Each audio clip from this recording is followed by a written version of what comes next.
Hey, this ain't a drill. Only time I playing is on the field. And when I'm on the field, no, I got mad skills. And you know we bout to eat this a fast meal. Y'all gotta pay for this heat like a gas bill. We keep on coming back, so yeah, they mad still. 716 make them pay with some bad bills. Red, white, and blue like Superman, so you know we eating at the Super Bowl. Kill the competition, set up the funeral. Josh Allen catching all the shots you go for. We callin' blitz. Ready to start, we ain't calling no quits. I'm the #1 draft pick. A lot of y'all talk, but I ain't hearing it. Only listen to Keyshawn and him. Talk about the Bills dominating on the field. All our players got them skills. Buffalo don't make a kill when we talk about the Bills dominating on the field, and our players got them skills. Buffalo won't make a kill.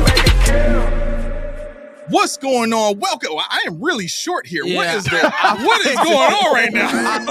Hey, this ain't a drill. What is happening? Yo, cameraman, please do something about this right now. What?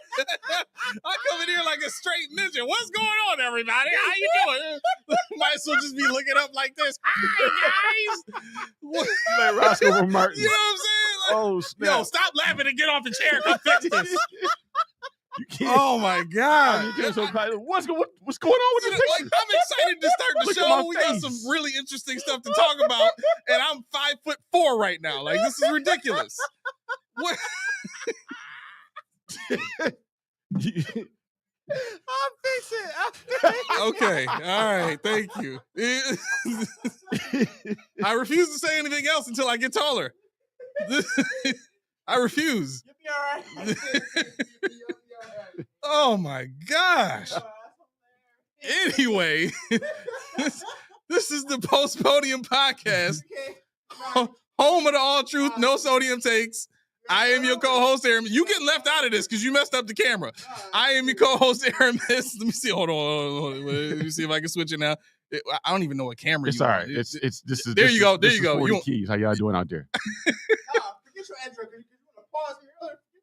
Am I really? It's like that. Okay, fine. This is the spot. This is the spot where the producer usually sits, but he's not there right now because he's fixing. Wait. Put my camera. Put on me. Put on me. Hey, your producer in the building. This is the box. It's just Hold on. Y'all not finna do that right now. Y'all not finna do that right now. No. Y'all not. You gonna mess up my intro? You ain't even doing it right.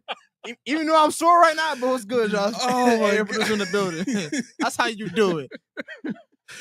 Oh my gosh! What a start to a show! I didn't anticipate any of this. We didn't plan any of this. I still look kind of short, but that's fine. We'll make it work. You are perfectly fine, bro. Okay, all right, fair enough. So you're not even short. Very interesting show. We got set up for you guys.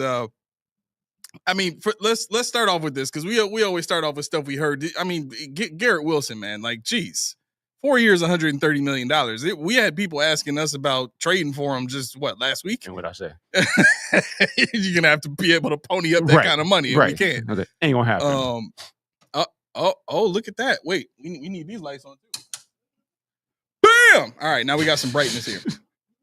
Huh? We good. Oh my gosh! Now we starting a whole fight over something that don't need to be fought over. Because you don't use them. Okay. So I'm the producer. Yeah, I didn't know about this. So 4 years, 103 million. You said? Yeah, 4 years and 130. Okay. Wow. That's not nothing. Let me see if they put some more stuff on it out here. So, there's a lot. Holy cow. Yeah, so it's a contract extension, which means it's not going to take place until, this is on ESPN.com. So it's not going to take place until next year. It's 90 mil guaranteed and an average of 31 million. I'm sorry. It's the first time in NFL history that a receiver has received an average of over $31 million after playing only 3 seasons. Bro, this dude is unstoppable on Madden. Like, I can, if he that bad on the game, like, okay, yeah, you can have the money. No, he's definitely worth it. You know, that's somebody that you look at who he played with. He played with Zach Wilson, Aaron Rodgers, Mike White, whoever else you want to name, and he still performed. So when you're doing that, of course you can ask for money. You can ask for, we got construction going on in here. No, anyway. He's just fixing the lighting. Okay. All right. Yeah. So we you know, it was to be seen. And that's the thing. When people say, why can't we go get this guy, that guy, this guy? This is why. because this is the money you're looking at. And you're talking about Terry McLaurin. Yeah, Terry McLaurin is going to be much of the same, and it's going to be, you know, it's probably going to be structured a little more heavily in the player's favor. Because he walked past the camera. The whole world. The whole world. What's good, Thomas? What's good, D? What up, Laura? What's up with y'all? What's up with y'all? Boo! Yeah, we about to make some people mad. I actually... I don't think I am, but I might. Who knows? Huh? You already did at the beginning of the show. Yeah, the producer. Yeah. All right. Listen, if we're not pissing somebody off with each episode, we're not doing our job. Mm-hmm. We're not telling the truth.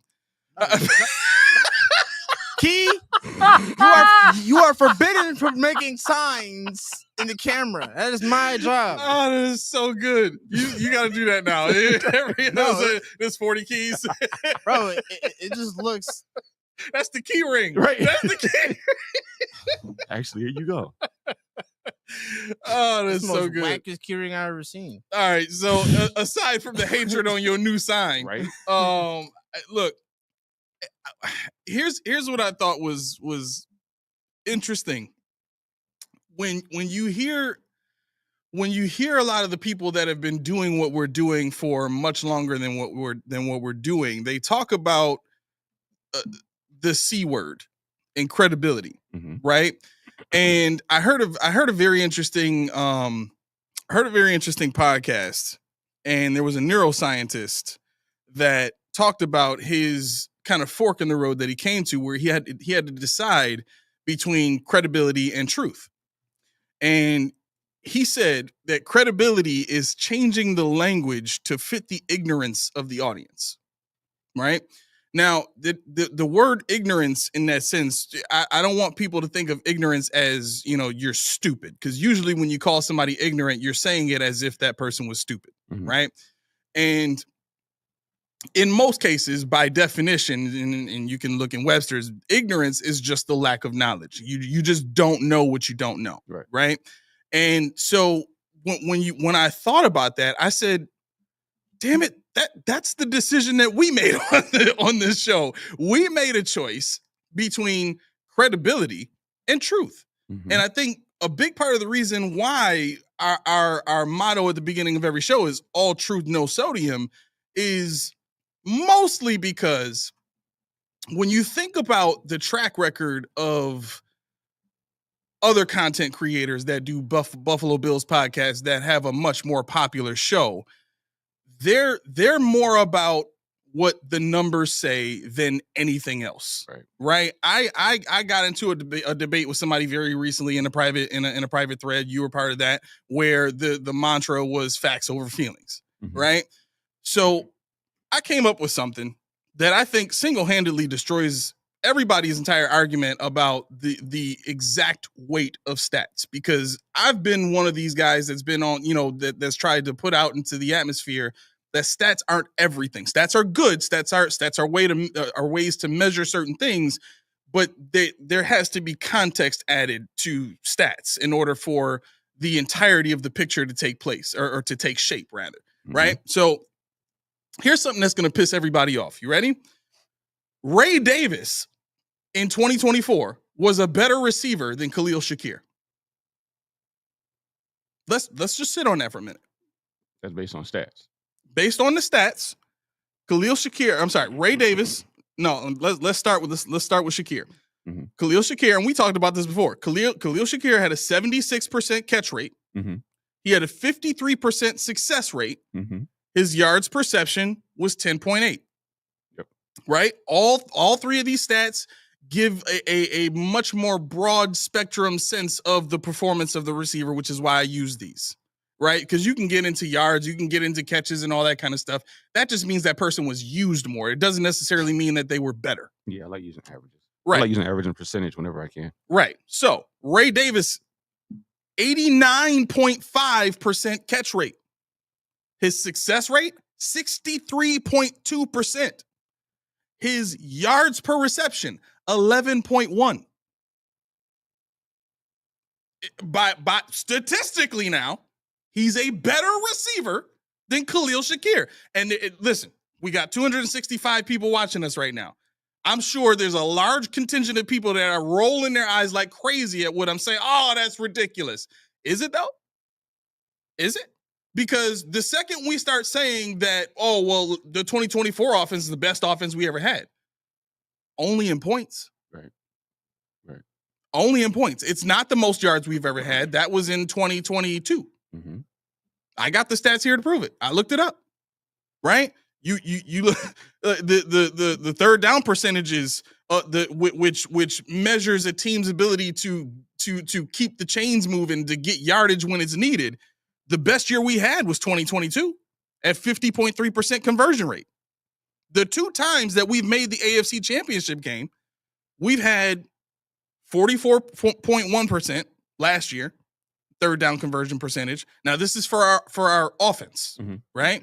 And then again in 2020 when we made the AFC Championship game, that was better. That was 49.7%, right? Now here's the reason I bring this stuff up. When you're talking about credibility versus truth, credibility tells us, well, we have to have facts to support what we're saying. And 99.9% of the time, people only stick to stats because that's the only scientifically measurable thing that you can throw out there that people really can't argue with in a sense of whether it's right or wrong, because it's just a measurement. It's like if I told you that this TV in front of me was 27 inches, you can't argue with me. You can measure it and that'll tell you, right?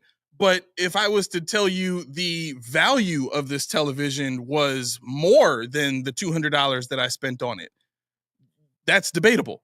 Why? Because it's relative to how I value it, right? Same thing to be said with the James Cook conversation. The value is relative to the team. So I'm throwing all of these things out into people's brains right now so that we can now shape all of this information that I just put out there into this mindset, this thought process of every individual piece by itself sounds good. And it's exactly what all those people out there that are so focused on credibility are doing. They're standing on that 10 toes down as if that's what the team is, right, as opposed to doing what I believe to be the more commendable thing, focusing in on the truth, finding the truth, even if it's ugly, even if it doesn't sound great, even if it doesn't make you feel good, you find the truth, because at the end of the day, it's the only true way that you can actually grow. Right. And Tom, yeah, you can't look past the fact that you carry more receiving targets and Ray. Just can't look past that. Well, that's the point. That's the point of exercise. Right. That's why you watch the show. And that's why people that watch the show, because we think that. I mean, you think I sat here and was quiet because I agree with everything? I knew I could say, well, what about this? What about target? What about depth? But you can't say that because that's the point that he's trying to make. Right. When people bring up the stats, they say, this says right here, 10.9 versus 11.1. Which one is better? Yes or no? Is 11.1 higher than 10.9? Yes or no? There's no variables. There's no debate. Which one is it? Right. And that's what he's trying to get at. He's trying to say that, if you're going to use that stat, you got to go deeper. You got to delve deeper and see why was that so? Why did they have these numbers? Why did he not do more? Why was it better than last year? Why is he the better wide receiver? Why, those are the questions that we ask. But when people argue with stats, is what he's saying. When they throw stats at you, when they throw stats at me, they don't think about the underlying issues that arrive at that stat point. Yep. And here's the other part of stats too, because a lot of people for all 313 people watching, 317. Sorry. Any of you guys who play fantasy football, the guy at the top of the list is not necessarily the best player, right? You don't just look at what his stats were last year. Right. You have to take into consideration who was drafted, who the offensive coordinator is. Is it still the same guy who was throwing a lot? Okay, well, if they are throwing a lot, then I probably need a receiver from that offense as opposed to a running back, even though the team scored a bunch of points, right? Like going into this season, James Cook is probably not going to have the same value. He's going to be higher on the list because of what he did last year. Yep. But if you're playing smart money, you would take him. You would still not try to chase him early in the draft because you understand his numbers are going to go down. They're going to regress, whether that be because the Bills wanted to or teams focusing on stopping him one way or another. His numbers are going to regress. It's just the way it happens, right? So what's my point? My point is fantasy football players work with context. They don't just go by stats. They use stats to support what they're seeing. They use what they're seeing to support the stats. And if everything aligns and converges at a singular point of this all makes sense, well, then that's the truth. And that's what I'm judging based on, right? But instead of that, we've had a large contingent of the Bills fan base settle on, well, these stats make me feel great about my team. These stats make me feel great about my team's prospects. Right. And the reason I chose, and we're probably just getting into the thick of it now, the reason I chose Terry Pegula as the thumbnail is based on what I said Friday, which is I'm almost all the way now on Terry Pegula, and I'm ready to jump off of Sean McDermott. I won't sit here and say that Sean McDermott is a great coach. He's a good coach. A lot like Christian Benford is a really good corner. He's not a top 5 elite corner, right? I think that's fair to say. I think that's fair to say. I just read an article last night about Jamar Chase talking about who's his hardest competition as far as corner that he's gone against. He named Denzel Ward. Most of the people that were talking in the Christian Benford conversation in the comments never even mentioned Denzel Ward. And here it is. The Triple Crown winner at wide receiver is naming Denzel Ward as his best competition. Right? So again, there needs to be research done for ourselves. Never mind what all the numbers and all that, like that, that's great. But I think as a society and as a fan base, we've kind of settled into this mode of just tell me what to think. Mm-hmm. I don't want to do the work necessary to figure this out for myself. Give me all the, give me the information. And if it sounds good, I'm with you. Yeah. I think what it is for Bills fans, especially in that regard, is it's just, they're worried about going back to the not success. They're worried about going back to the drought. They're worried about, they almost would rather just middle here in playoffs than try to shoot for the moon and shake things up later on. In terms of, if you say coach and the ownership, the play structure, you have to be willing to give a little to get a lot. And right now, when you say, tell me what to think, if the Bills were telling you all this stuff and they were a bad team, they're 7-10 team or something like that. Yeah, they might think for themselves, they're like, something ain't adding up. But as long as we're winning 12, 13 games in the regular season, they're like, yo, we're excellent, we're great. Right. And that's a flaw. Why do you think it is? And here's where we kind of carry on a little bit of the conversation from Friday about the NFL and these teams, colluding and doing a lot of things that perpetuate the team's propaganda as opposed to what the actual truth is. Why do you think it is that the justification of the team not needing another receiver was points? When Brandon Beane got on the radio show and cussed out Jeremy and Joe, he didn't name yards. He didn't name third down conversion rates. He didn't name he named points, and that was it. Now, here's the part that gets kind of weird if you want to think past the initial surface stuff. Usually, when people go off on somebody and they're really trying to like shut them down and prove to that person how wrong they are, they don't just give one stat. If I'm trying to prove to you how great a player is, I'm talking about championships. I'm talking about yards. I'm talking about big time situations. I'm talking about how he beat this guy one-on-one. I'm talking about how he did this and did that. I'm coming with as much information as I possibly can to eliminate any argument you could possibly have against my guy. Brandon Beane came with one stat. We were number 1 in points if you include the postseason. Yeah, the last 8 games. You had to say last 8 games. Right. Number 1 in points if. So you weren't actually number 1 in points. Right. But you can't get on somebody else's radio show cussing them out and say, well, we were number 2 in points. Right. Right, so why weren't you number 1? Exactly. Because now you leave yourself open for a shot. Yeah, because there's nothing else there's nothing else that ranks in the top 5, any other statistic. It's just that one. Yards, they were 10th. First downs, they were 7th. So, and this is per game. So it's not like, yeah. So, I mean, you're talking about points, but that just kind of masquerades your defense and how bad it was. because you didn't win every game you played in those 8 games. Right. You just scored 30 points. That's Right. great. But what about before? What about before Cooper? What about how everybody's talking about how the Bills were going to tank and how they were nowhere? Why are we not doing anything? Why is Josh looking so bad? Why is the offense it's just not performing? We got to do something. Right. Now, if he would have called in the GR and said that before that trade, had he said, "What? I don't get it. I don't get it." You don't get what? You just traded for Amari Cooper, and now you're going to trade for Elijah Moore.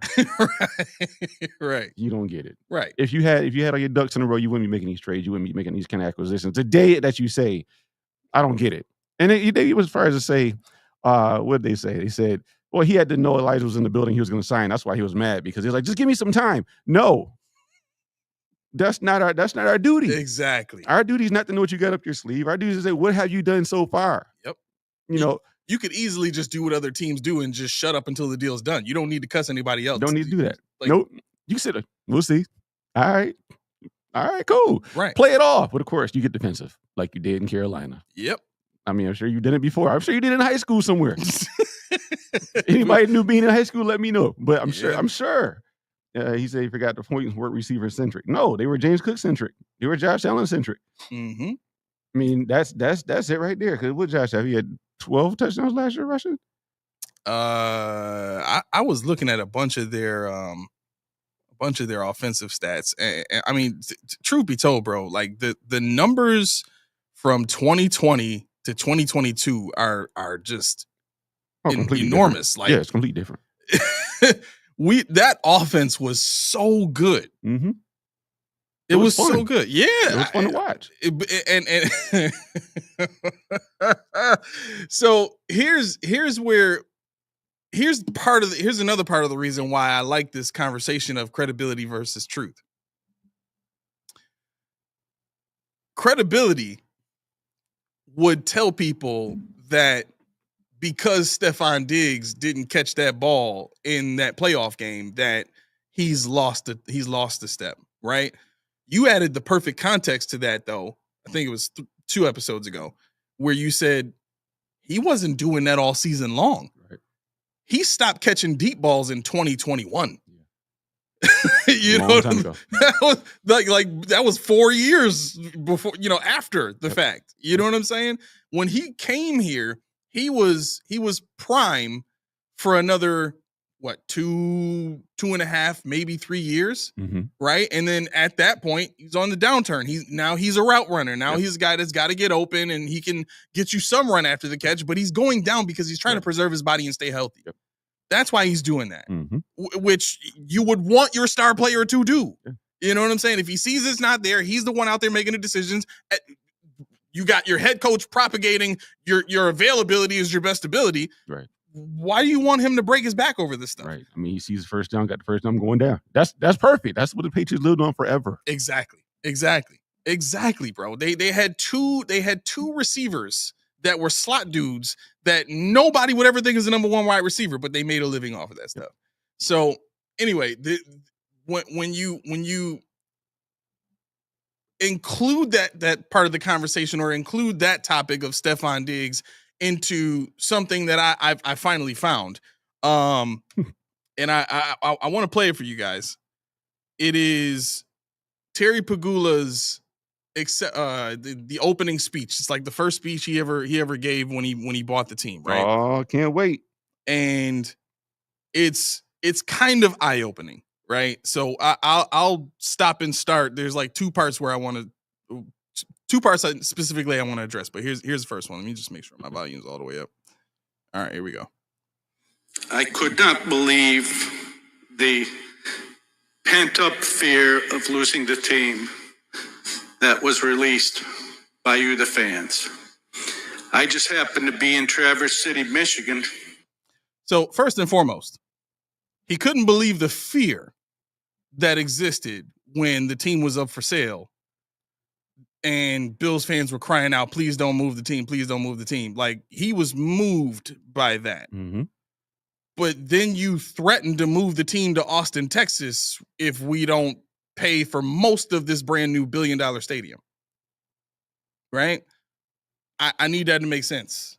Because there's another quote in here too where he gets to what him and his family's focus is as owners of the team. Let me just get to that. Watching the young Sabres was on. Yep. And one guy we talked about is JR from and sole owner. All right, I'm just going to say it because I didn't have it saved.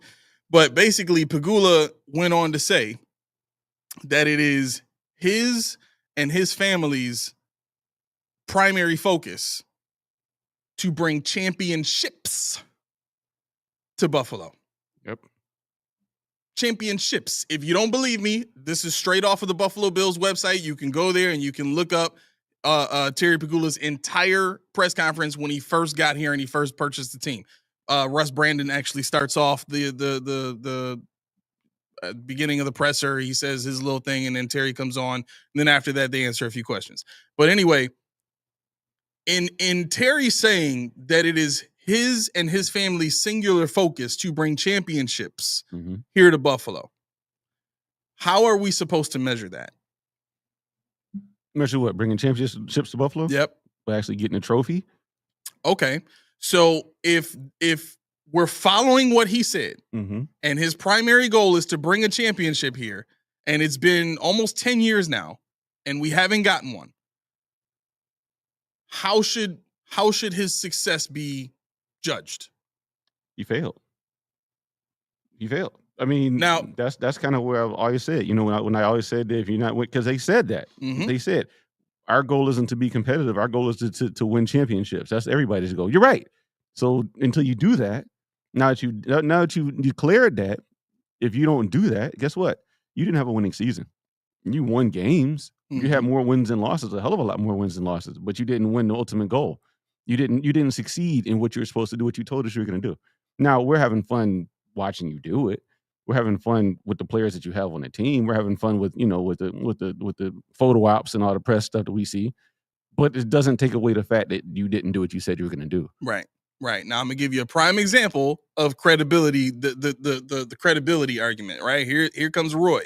Pegula doesn't play football, so why blame him if the Bills haven't won yet? What did I say the definition of credibility was? Credibility is changing the language to fit the ignorance of the audience. Changing the language. Nobody was sitting here saying that Terry Pegula promised that he personally was going to get on the field and bring us a championship. He didn't say that. I would like to see that. I would love to see that. I would like to see he that. said it is going to be his and his family's singular focus to bring championships to Buffalo. Right? So what does that mean? He's going to exercise all of his power as owner of the team to do what's necessary to bring a championship here to Buffalo. He said he didn't say what championships. Y'all got division championships. That's true. That's true.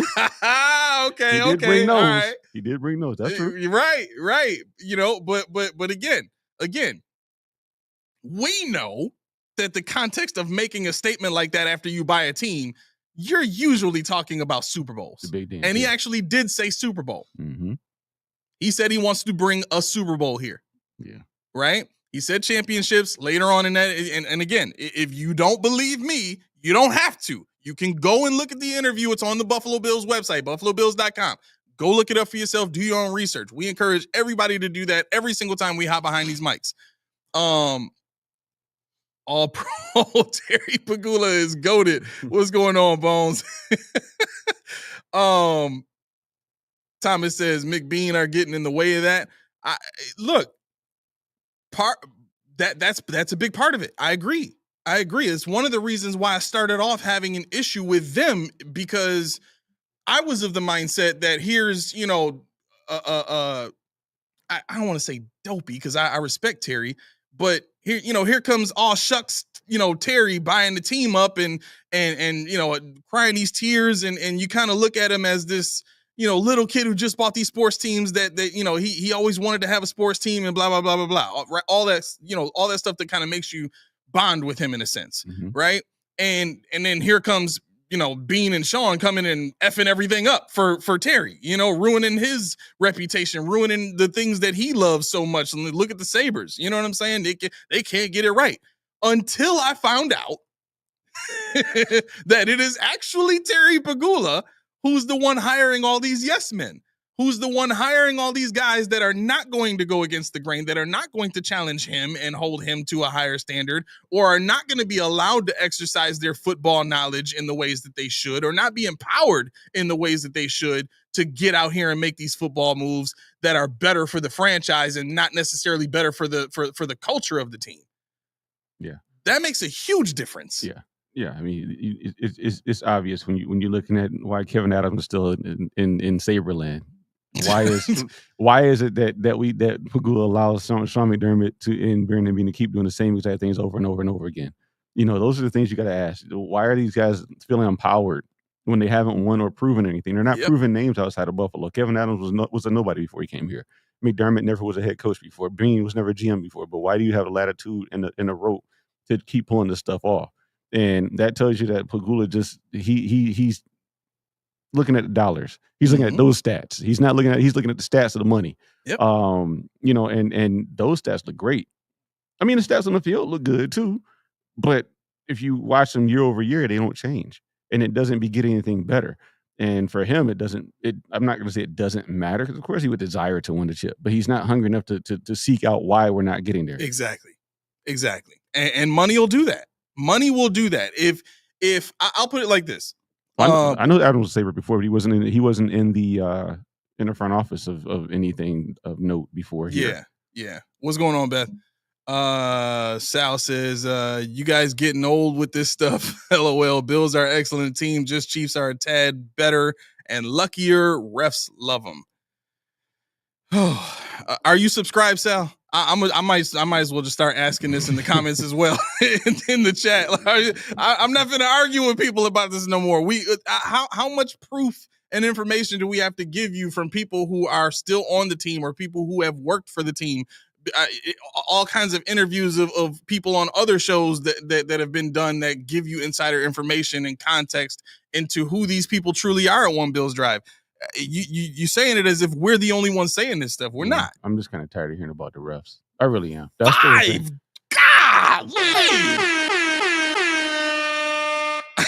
I appreciate that, OLI. Thank you. 5 large. Man, that's a lot. Yeah, no, I'm really getting sore of the refs, Tom. They had 6 penalties called against them, and we had 5 called against us, and we still lost. It's not about the refs. It's about execution. Every game you play from high school, college, pro level. Say it again. High school, college, pro level. Say it again. High school, college, and then pro level will tell you. They will tell you that the refs, they tell you straight up when they think you playing like a B. They like, I ain't giving you that call. Mm-hmm. They be like, I'm not going to get you that call. Or matter of fact, I'll give you a call against you. And you know this. So when people say it's the refs, you're telling me you really didn't play anything at a high level. You really didn't. Because the one thing I miss about sports is the refs, actually. I miss lining up on the baseline of free throws, and the refs tell me about his wife, and I'm 19, 20 years old, and I'm like, I don't know what you're talking about. I ain't married. I ain't really got a girlfriend yet, but you talking about your wife at the house going, I'm like, okay, whatever. He's trying to bond with you because you're a future prospect. Right, we bonding and whatnot. We cool. Right. You know, but that's what I miss about it. I miss those kind of things. I miss when they like, oh, you over here crying like a bitch, your man went down there and scored. Do something about it. Right. They say this stuff. Yep. But people don't understand that because they've never been in the train. They've never been on the field. They've never been on the court. They've never been on the ice. This is what happens. Yep. So when you say refs are never bipartisan. They always have a bias of some sort, whether they know it or not. That jump ball, you think that thing goes straight up in the air every time? No. It goes one way or another. And they don't even know they're doing it half the time. See, that's just what we do in sports. Yeah. You got to overcome those things, because if you can't overcome the little things, you don't belong there. Yep. And that's the thing that irks me about the refs. It's not like it was a 15-5 disparity where they had 200-something yards in their favor on every third down they missed was a personal foul. It wasn't. Right. It was a hold. It was offsides. It was something like that. You know, it's a really good example of what you're saying. You think video game producers or video game developers just made up arch rivals out of nowhere? Oh, that game was great. Where you think they got it from? It was a caricature for real life. Bulls versus Pistons. Where you think they got it from? It was a caricature for that was beat the hell out of Jordan. That was real life. Yeah, like Kick Pippen in the face. Yes, you know what I'm saying? They put the same thing in the NBA Jam. Start throwing them balls like that. Where you think they got that from? That stuff happens in the real game. It does. So look, to put a cap on that, That's why we encourage everybody to do their own research. We're not here trying to say, believe us, only listen to what we say and what we try to propagate, and don't take in any other information. What we're saying is go and get as much information from all different kinds of sources as you possibly can, put it all together, take a look at all of it, and then see what it tells you from there. And 9 times out of 10, you're going to be way closer to the truth than you ever would have been listening to people with 50 million followers and subscribers on YouTube. Mm-hmm. Like, I'm going to keep falling back on this because Steve said it better than I could ever have. If that's what we wanted, you don't think we could have done that? Yeah. You don't think we could have just placated to all the Bills fans and come up with all this rah-rah stuff to make everybody feel good and feel better about the team? Mm-hmm. Like, we would have been one more podcast that does that. Mm-hmm. Instead, we chose the hard route for a reason, because we truly believe we're passionate about doing the research and finding the real information. That's why we're here. Yep. Cato says, who's the yes man? The yes man in this case of what I was talking about is, first and foremost, Sean McDermott. Sean McDermott is a yes man. That's just in his nature. If you look at the way that he runs the team now, everything is designed about making himself we got another one from OLI. I appreciate you, bro. Fire the coach Lynn said, yeah. It would be Lynn. Right. Boo says, who asked we on today, guys? It's Pagula, bro. I'm sorry, it's Pagula. Kev says, gentlemen, it's terrible defense we had to overcome when QB is putting up ungodly playoff numbers. It is our defense, plain and simple. So let's take this a step further. Who's responsible for the defense? There you go. And I mean, we know, but then if the defense plays well, then something else goes wrong because they can't fix that. So it's a perpetual cycle of stuff that if it can go wrong, will go wrong. Right. And these guys have to be in charge. They have to be ahead of the curve and get ahead of things before they happen. They can't allow small things to be big things. And bringing us, the wide receiving core we have, bringing us, the thin depth they have in years past. When people get hurt, because people are going to get hurt. Mm-hmm.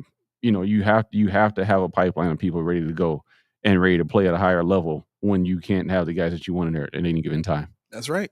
I mean, look, both times we made the AFC Championship game, the defense's third down conversion percentage was the highest it had ever been. That should tell you something. Like, realistically, Sean needs to just stop worrying about defense, because every time we've had a bad defense, we went straight to the top. Mm-hmm. Straight to the top. In 2020, the opposing team's third down conversion rate was 39.8%. Right? 2021, the year, the 13-second game, it was 30.8. We had the number one defense in the league that year. Number one. Right? Then it started to get much worse after that. It shot up to 37.5 in 2022, shot up to 38.6 after that in 2023. And then last year, the opponent's third down conversion rate, 43.8%. The highest it's ever been. Yeah, that's insane. Right? But we made the AFC Championship game. Mm-hmm. Right? So, again, credibility would say the issue is not the wide receivers. The issue is defense. We need to focus on defense. We need to draft for defense. Truth would tell you, both times you got to the top riding on your offense and the defense was terrible. Why would you continue to try and focus on defense when you should know by now, you can't? You ain't good at it. Good enough. You're good enough to beat the bad teams and beat average teams in the regular season. You can even beat good teams because Josh will keep the offense humming in the regular season. But come playoff time, when everything is situational, I don't think people understand that aspect of the playoffs from a player's perspective. I've heard players talk about this. It is every single second of every playoff game is so situational, it's not even funny. The thinking of the game goes to the millionth degree. Every single second of a playoff game, you have to think it out. You gotta meditate on it. It's very methodical, everything about it. So if you've got a defensive scheme that puts you in a position to have to think more than react, right? And let's keep it a buck. That's our defense in a nutshell. Because you got to process a lot of stuff. All of these hybrid coverages that we do, man, and these hybrid zone coverages where a guy comes into my zone and now I got to man him up. Zone match. Right, zone match. So for all of that being what it is, that's not a read and react defense. That you got to process that.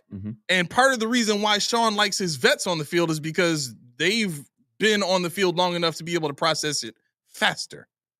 Right? So what does that mean? Well, that means the truth is your defensive coordinator is part of the reason your defense cannot perform well in the playoffs. It is both scheme and player selection that gets you killed every single time. And credibility would tell you, based on the stats, he's quite possibly the best coach the Bills have ever had. Yeah, sure.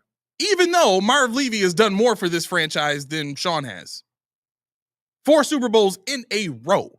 And then this is what's going to get me. When you say Marv Levy did more for the team, they're like, well, Marv Levy didn't have, a superstar quarterback. And he had Thurman, he had Line, he had it. But guess what? Why don't we? Exactly. Because they don't want to. Yep. It's not because they can't. It's because they don't want to. They spent, we've talked about, I'm not going to say who they spent their money. I said, well, Von Miller. But, they spent money on Michael Hoyt. They spent money on Ogunjobi. They spent money on Joey Bosa. They spent money on all these. Hey, I'm going with. I'm going here. I'm going here. But no, they spent money on all these people, and then they say, well, they didn't have the talent that they have. So you spent all your money. This is the worst cap we've ever had, and we don't have a talented team like that. I'm not asking for the Eagles defense. I'm not asking for the Broncos defense. I'm just saying that we can have a competent defense. It's not even the 2017 defense. No. It's nowhere near the 2017 defense. It's not. And SDB, yes. I don't know how long you've been watching the show or if you just started commenting not long ago or whatever, but yes, I've said that a million times. The defensive scheme, they need to find one. Yep. What is the philosophy? I've been saying that since the first show. What is philosophy? And find it and stick with it, because we should know every team has a mantra, has a motto. They have a calling card. The Bills have 17. And that's not good enough.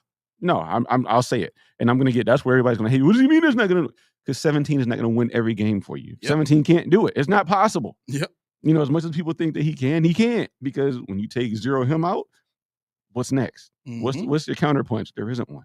You got to pray that James Cook can get loose. Okay, cool. Then what? What helps him? Because he's got to take a breath. He's going to carry the ball 25, 30 times a game. Right. So what are you going to do then? There's no counterpunches. And we spent money on these special teams guys. I ran down a list of where we stood in the special teams cap spending. Obviously, they play somewhere else at some point in time, but they don't play enough to make the money that they make. What the hell is a core special team when you got Tyler Bass? Kick the damn thing through the end zone. Yeah. Kick it through the end zone. Stop getting these sorry punters. Get a punter that can get the ball up there long enough for guys to run under it. Yep. No returns.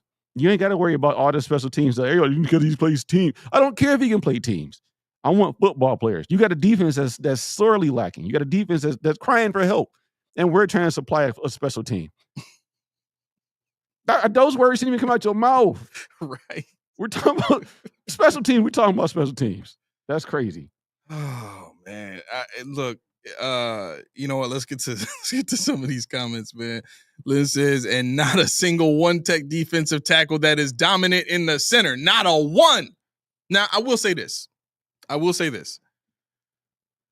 Based on what I've heard, the traditional one tech, in a sense, for a few teams in the NFL now, it seems like a lot more teams are starting to get away from that. I don't know if that's because of their perception of the lack of a lot of good run games, but I think we are going to start to see that come back, right? And I truly believe this based on the investment in running backs, the usage of running backs, and the schemes that are now being employed on some of the better teams in the NFL, like the Lions, and I think the Bears are going to start to run the ball a lot more now too, with Ben Johnson being there. When you look at that wave and how it's beginning to come back, the investment on run-stopping defensive tackles is going to be that much more important, because as of right now, a lot of teams in the NFL have pretty light defensive lines. And I remember back when, oh man, this might have been 2000 and it was the 2000s team that was wearing the navy blue unis, and I think Kyle Williams was a part of that defensive line, but it might have been John McCargo and Kyle Williams were like our defensive tackles at the time, and people just used to run through us like water. Mm-hmm. And they used to talk about, well, why do we have this light defensive line? Why don't we have any big guys like we used to have with Pat Williams and Ted Washington, those boys? Well, it's because the defensive scheme is, as far as the defensive front, is more geared towards pass rushing than it is run stopping. Well, I can also tell you the saving grace for most teams why they don't need a one tech. Now, it's not about the front four. Oh, you about to say something heavy? They don't want to hear it. Well, I don't know how, but it's not about the front four. Okay. It's about the next line. There you. People don't want to hear that. They don't. I guess not. Okay, so I'll go there. Your boy just got a contract. He's a great player. They don't want to hear he ain't good. Yeah. So I mean, they lighten the tush. Yeah. They like the average linebacker in the NFL is 6'2", 241. Tush. It's not an AO. It can't be. I know. At least I'm just gonna clarify what you said. I like the tush. All But right. no, I mean, our average linebacker in the NFL now is 6'2" and a half, 241 and some change. What linebacker we got on this team that's that size? A guy that's no longer here. Well, there is one that's here, but they don't want to recognize him as being here. Dwayne Williams. Yeah. He's every bit of almost that, at least 238. Yep. So, but when you have a light line, you need that thumper linebacker.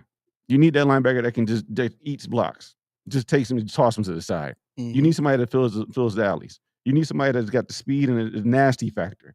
But they don't employ that. They employ this light line. They employ this light second line, and they employ a smallish back five. So where is the win? This is the same thing we saw with the Sabres. Yep. This is the same thing we saw when we had, I don't remember a guy named, I think it's Nathan Gerby. He was like 5'4" or 5'5" or something like that. It's a tiny dude. Yeah, Coletta. They were tiny dudes, the 5'8", 5'9". You know, they had no size. So now the Sabres got Tage Thompson, who's 6'7". It's like, whoa. They got guys that are 6'2", 6. Whoa. Because it's always been like 5'10", 5'11", 6 feet, and that's it. The Bills' defense doesn't understand what nastiness is. They don't understand what imposing your will is, and they never will, because you got a bunch. I'm going to call them tryhards. Are they good? Yeah, they're good. And yes, Roquan would have been a great compliment. I would have taken Patrick Queen. Patrick Queen would have been good too. See, my thing. This is how I thought the draft was going to go when we were taking Josh. I thought, why don't we get Roquan Smith and then just take Lamar Jackson? And because we didn't have to trade. I knew he was going to be there late. I'm like, just take those two. You had your linebacker and you had your quarterback. But instead you get Josh, you get Tremaine. Tremaine is another big, soft guy. So it's like, you keep getting these soft. I miss Brandon Spikes. That was a guy I used to like. Because we had no nose tackle. I remember those days. He was so slow, though. I hated that. But he was slow and he went forward and he never went backwards. That's the thing. Yeah. He was like that nose tackle. So he allowed the 2D tackles to rush. Right. So we don't have. Try that with Terrell Bernard. Try that with him. Shouldn't be like, get out of here. That'd be the center. So it's like, be the center? That's what center would toss him up, just like that. Yeah. Hem up. Yeah, I mean, that's it's like I need. He said, I'm glad I'm not drafting. Why? Because you like these small dudes? Okay. I mean, he likes his Bills, man. I guess. Yeah, I mean, you can love the draft they got. Then I'm glad you do. Yeah. Because they're not doing anything I'm doing. They're trying to play fast defense, but they're not fast enough. They're not skilled enough. They're not talented enough athletically. That's the point. That's the point. Kuechly, no bones. Kuechly 6'3", 250.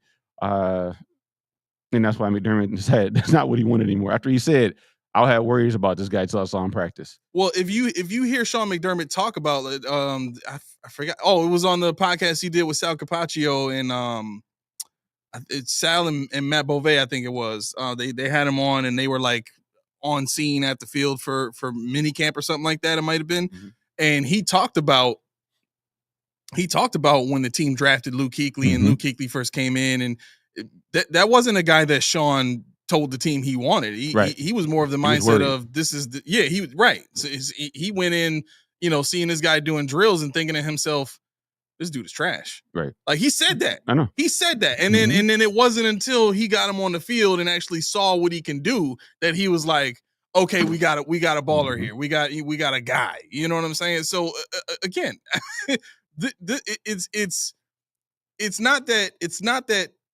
Sean wanted that guy in Carolina and now he wants something different.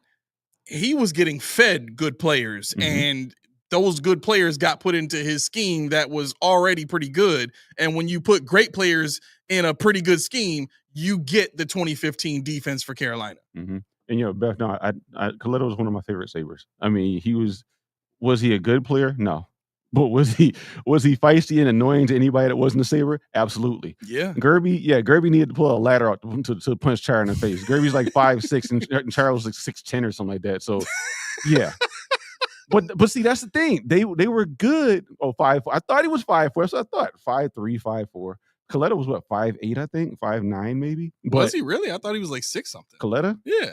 No, I don't think so. I think Okay. Coletta was he might have been, but I thought he was a little guy.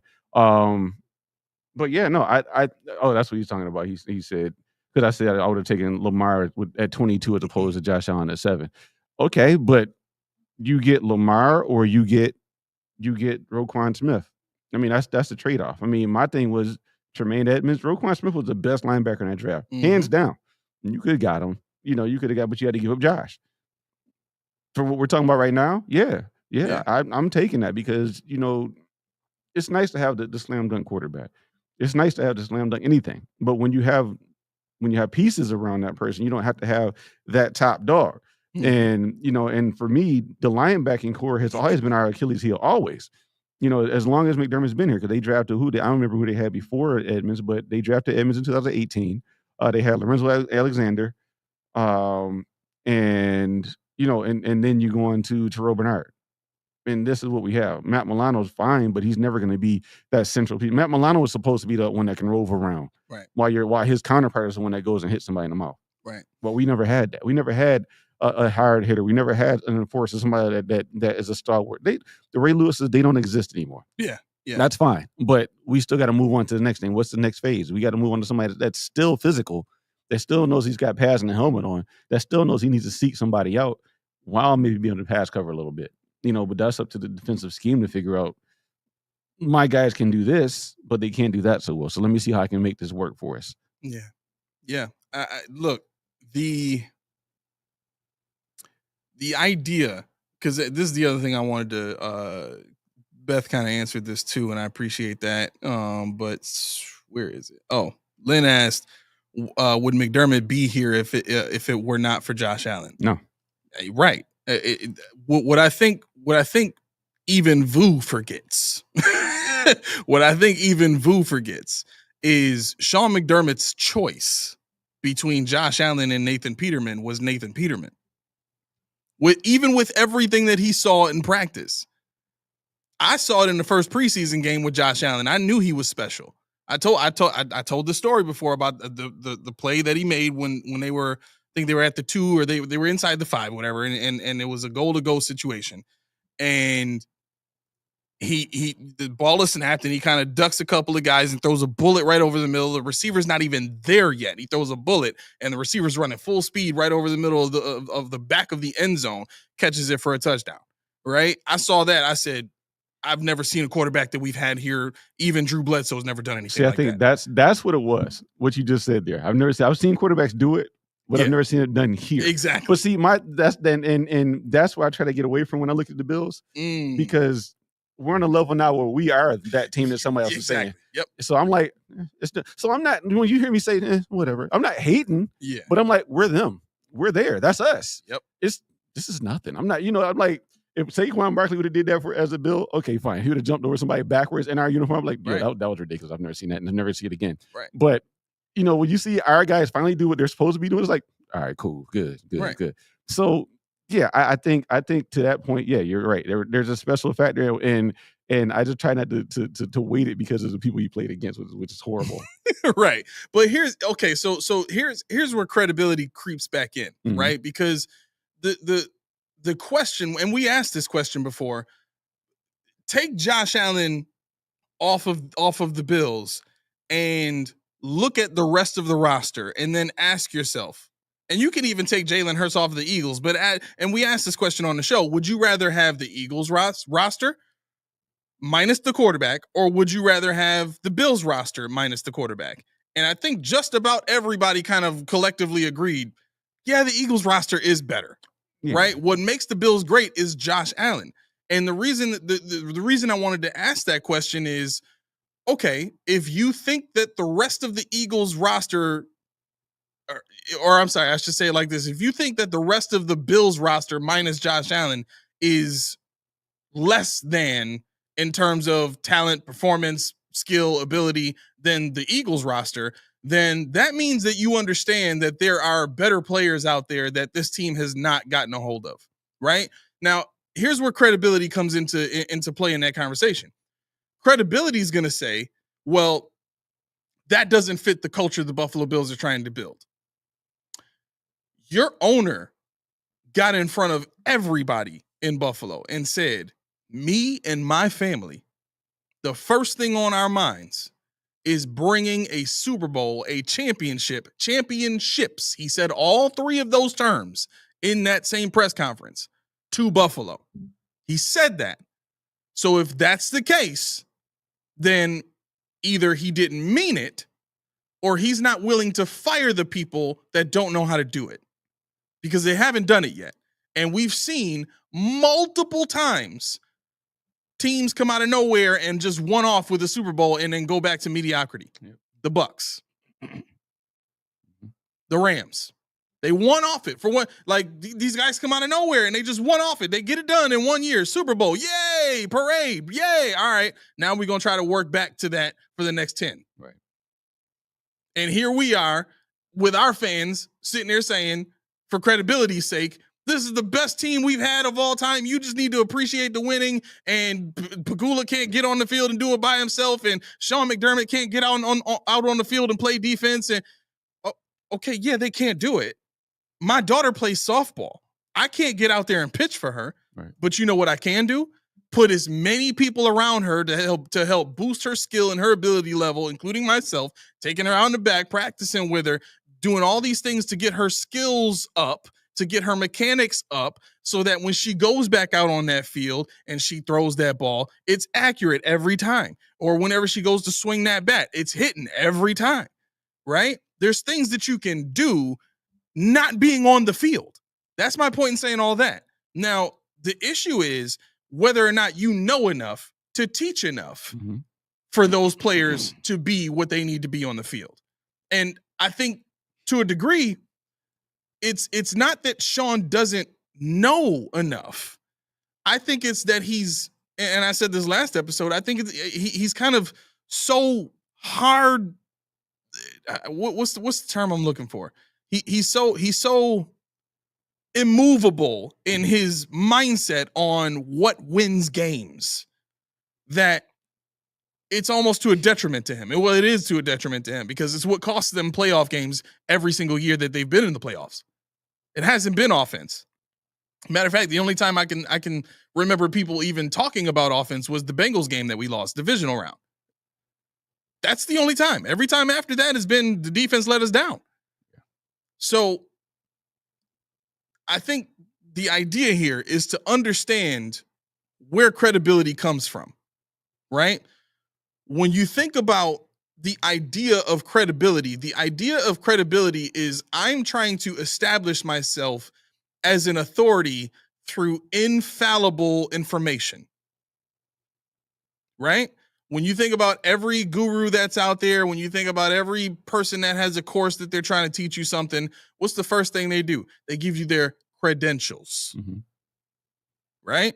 So if they're trying to give you as much information as they can to set up their level of authority in that field, the idea is all of the numbers that they give you, all of the information, all of the degrees that they give you are infallible, right? I can tell you right now, I know more about real life marketing than people who have degrees in marketing. Yeah. And I've only been studying it for what, 5-6 years. Mm-hmm. You know what I'm saying? A little bit before we started the show. So the idea here is to again get to a place where we're not solely reliant on what the team is telling us. We're not solely reliant on what Sal Capaccio is telling us. We're not solely reliant on what Joe Buscaglia is telling us. We're not solely, you know what I'm saying? Like these are guys who are beat reporters that are not actually allowed to do their jobs. And I don't think a lot of people know that. They're not actually allowed to do their jobs from a journalistic standpoint. They're not allowed to really investigate. They can't ask certain questions at press conferences. They can't, you know what I'm saying? So if there's a limit on the job that they can do, how much of a reporter are they? It's really just come down to the Bill saying, we want Joe and Sal to say this. Mm-hmm. And so they say it. Yeah.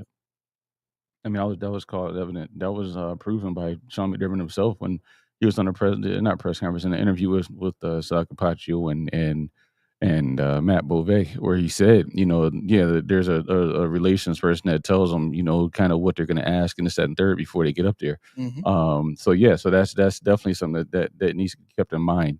There are other. That's why I proposed a long time ago. It wouldn't be fun if you had other markets interviewing your coach and you interview other markets coaches. Because it'd be fun to watch, McDermott get in front of a press room where the coaches, the interviewers didn't care about him, didn't work for the Bills, didn't work for him, didn't have anything to do with him, except ask the questions they want to ask to get the answers they want to get answered. Yeah. And it'd be funny to watch them press them. It'd be funny to watch them reword stuff. That wasn't good enough. I'm still not understanding. What are you saying? And that's what would happen if you were in front of somebody else. But because they're in front of their own guys, that's what you get. You go to NBA. They're always in front of ESPN people, in front of this, that, NBA.com people. They're not just in front of, Cleveland Cavaliers people or New York Knicks people. They got the national markets in there, and they don't work for you. They don't care what you got to say. You never hear anybody nationally in our press row. There's never one in press row. So, if you don't do that, then you're not going to get the full truth. Those sideline interviews that have, spare me. I don't care about those. They ask one question, two questions. Now we got to execute. It wasn't good enough. In the second half, we're going to make adjustments. Whatever. It's the same answer every time. And then thank you. Then he runs off with his little paper in his hat. And like, okay, I'm done with this. Is that how he runs? I mean, I'm over the whole show, the song and dance. The charade is ridiculous. And that's why it's hard for me to watch the press conferences. I've watched them so much when we first started the show. I went deep. I'm like, wait a minute. And then it doesn't even matter. He's not answering anything. Nothing matters. Nothing he's saying is actually happening. Yeah. I'm good. I can spare that part of my life. But that's when you start reading literature. That's when you start looking at Tyler Dunn's and Jerry Ostrowski's and stuff like that, who really played the game, so they know the game. They don't work for the game. They're like, you want to press me? I can retire. I quit. I don't care. I'm not getting paid for this anyway. That's so I respect those kind of guys. And even the guys that are like us, where we never played in the NFL. We never played NCAA football. We never did any of these things. And we're just putting 2 hours together to talk. I respect people like that really aren't informed, but they try to put tea leaves together as well. And that's where a lot of the podcasts that I watch are those kind of guys. When we first started doing this show, I was like, Joe Marino, stats, I'm gonna be like that. And I was like, wait, this ain't me. This is just monotonous. And I'm just like, just this. Just falling asleep. Yeah, I'm just this. The stop percentages. And people are like, what is that? My uncle's like, you're using too much terminology. I don't know what it means. I'm like, wow. I got to change that. So that's when I started laying back and making jokes and doing all this other stuff. But the intrinsic still is there. Mm-hmm. If you want to call me out on stats, let's do it. Because I will stat you all day. I just choose not to for people that don't really care about that aspect. Right. Yeah. No, that's a great point, bro. I mean, look,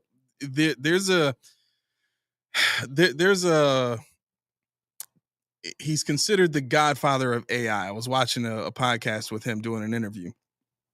And he quit working for Google just so that he could have the freedom to talk about the dangers of AI. Now, this is a guy that has been there since almost pretty much since the beginning of the true AI movement, right? All of the heavy research in the AI, the development of AI, teaching AI, all that kind of stuff, right? They call him the godfather of AI for a reason. This man quit his job at Google so that he would not be forced in any way, financially, legally, any of that. He would not be forced to stop talking about the dangers of AI. And now that's all he does. He's got enough money. His family's taken care of. Everything in his life is straight to the point where he's got the freedom to just go and tell the truth. Right? And I think podcasts in general now are the real journalists of the world, right? Because we're taking our free time. Like we don't get paid for this stuff. We just want to know the truth. We want to find the real information and get it out. But even past all that, there's no way you can cancel us. You know what I'm saying? Nobody's paying me. No, nobody's bankrolling the show or anything like that. Like it just is what it is. And here, again, back to what we've been saying for the longest. Do your own research. Be like us from that standpoint of I want to know for me. Right. You know what I'm saying? If more people did that, there would be less people rah-rahing out here right now and more people asking some really tough questions. Yeah. Yeah. I mean, that's in a nutshell. I think somebody up here said, Lynn said, would you want to give Josh Allen for a Super Bowl win? Yes. Yeah. Yes, I would. Yep. Yes, I would. You know what? One of the things that I was kind of excited about for Peterman was the timing offense, because I knew what it looked like when we had Fitzpatrick and when we had, I'm sorry to say this, when we had Trent Edwards. Both of those teams started 5-1, right? That's the only, and those are the best starts that we had seen during the drought, aside from the 2003 team with Drew Bledsoe. But I point to those two guys as timing quarterbacks in a lot of the same ways that Peterman was a timing quarterback. The only issue with that is when you run a timing offense, the scheme, the route combinations, the motions, all the stuff that you do has to be elite. It's part of the reason why Mike McDaniel's offense kind of took the league by storm in a sense, because he took what Kyle Shanahan was doing and said, you know what's going to make this thing go to the next level? Speed. I'm going to get elite speed so that when I'm doing these motions, everything on the field is too tough for everybody to cover. So you're going to have to pick your poison at every point in time. Yep. Right. And that's what I thought the movement was going to be with Nathan Peterman. Was we were going to draft a bunch of playmaking dudes, and we were going to draft a big physical offensive line to run some zone scheme stuff that complemented the boot action stuff that was part of the offense that forget the offensive coordinator's name now. Dennison. Yeah, that Rick Dennison came from, which is the Kubiak offense. Well, really Mike Shanahan. But Gary Kubiak was who Dennison worked with for years. But we didn't see that investment from the free agent signings and the draft picks and all that kind of stuff. I mean, realistically, let's look at what actually exists, right? If it for those people who are all about the credentials and the credibility, let's look at the actual facts. Sean McDermott, without Josh Allen, is a 9-7 quarterback who, if not for one miraculous throw by the Red Rifle, doesn't make the playoffs.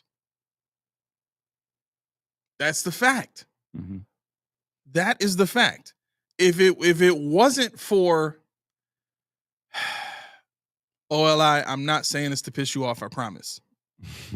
and I solely mean this from a chronological standpoint, right? I'm not trying to make the point that Daboll made anybody anything. Oh, you about to do it. But from a chronological standpoint, Rick Dennison was fired after 2017. Brian Daboll came in same year that Josh Allen was drafted, right? If it wasn't for the shift in offensive scheme and the shift from what Sean McDermott originally was trying to do, this team would not be where it is. Like, let's really think about what changed the trajectory of Sean McDermott's career right now. Realistically, what it comes down to is Sean McDermott was willing to take a step back from what he wanted and allow another offensive mind to take the reins on offense and employ an air raid scheme. That wasn't Sean McDermott's dream. Sean McDermott's dream was Rick Dennison. Efficient offense, West Coast offense, boot action, zone run schemes. That was his dream. That's what he envisioned. That's what we have now. Essentially, efficient offense. We're not doing a lot of boot action, stuff like that because Josh refuses to get under center. Yeah. But my point in saying all this is this entire franchise was changed by Sean McDermott getting out of his own way and getting out of his ways. Why can't we hold him to that expectation of, dude, the last time this team was great was when you went away from you. Right. That's the facts. If we're talking about credibility and credentials, and those are the facts. When Sean McDermott decided to step back and say, you take the reins, you go, you create the offense, you call the plays, you do you. I'll manage the defense. That's the best the team has ever been.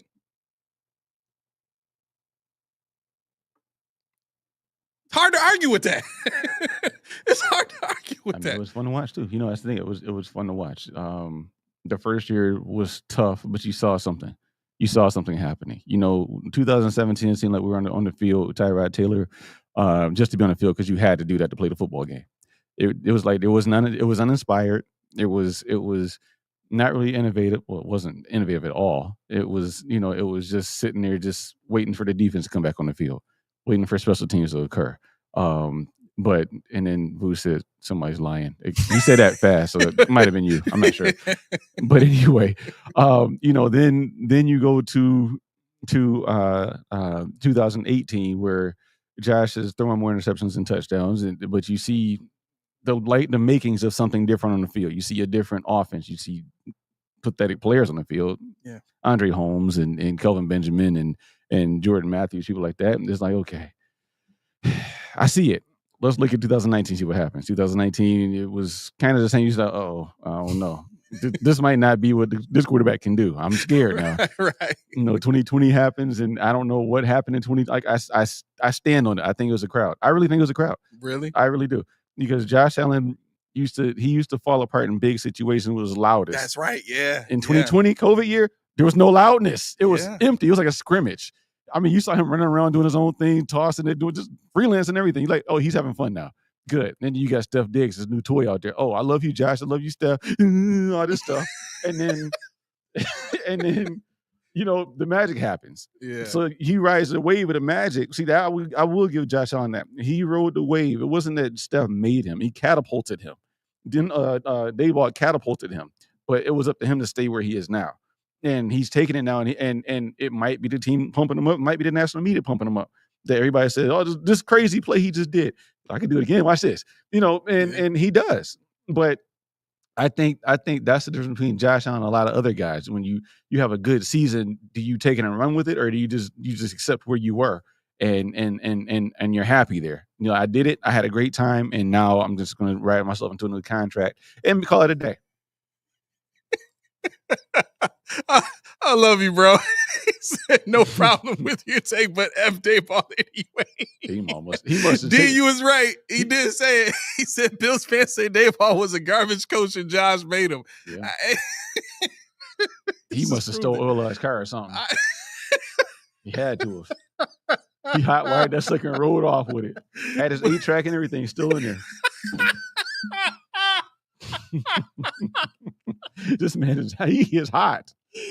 Oh my God, stealing the man's car, blasting some. Didn't I blow your mind this time? You gotta hit the dashboard twice to make it work.